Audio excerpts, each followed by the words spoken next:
لو انت بس جالك احباط من شكل الامومه على السوشيال ميديا، يبقى الفيديو ده ليك. الريلز الجميله الكيوت قوي بتاعت ان احنا مسافرين مع احباب الله، الصور والفيديوهات بتاعت الموفي نايت مع الاطفال، الخروجات اللي بنبقى بنضحك فيها قوي من قلبنا وعارفين نتبسط وعارفين ننزل بحر وعارفين ناكل، كل ده مش صح. وحتى فكره ان انت تسافري اصلا من غيرهم او ان انت تبقي نازله لوحدك كده، ده اغلبه مش موجود ومش متوفر عند اغلبنا. ما تفتكريش ان العيب فيكي وان انت اللي مش قادره تعملي اي حاجه من الحاجات اللي عدت دي عشان انت اللي عندك مشكله او ولادك عندهم مشكله. لا، ده شكل الحياه الطبيعيه مع اطفال.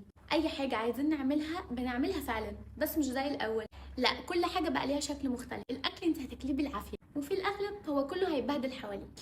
البحر هتقعدي تتفرجي عليه مش هتنزليه. الخروجات اغلبها هيبقى كلها جري ورا الاطفال. فكل اللي احنا بنشوفه على السوشيال ميديا ده وبنتاثر بيه كانه ده الحياه الحقيقيه او ده الحياه الطبيعيه، واحنا اللي عندنا مشكله.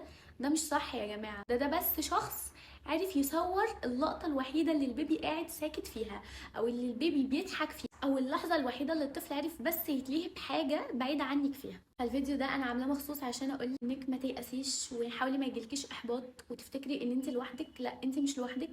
لان انا عارفه ان اكتر حاجه بتهون علينا كلنا كأمهات ان احنا نحس اننا مش لوحدنا بس اللي بنعاني، او احنا بس اللي حياتنا واقفه او حياتنا ما بقتش ماشيه زي الاول. واعمل لكم فيديو تاني واقول لكم ازاي نحاول نتبسط بوجود طفل.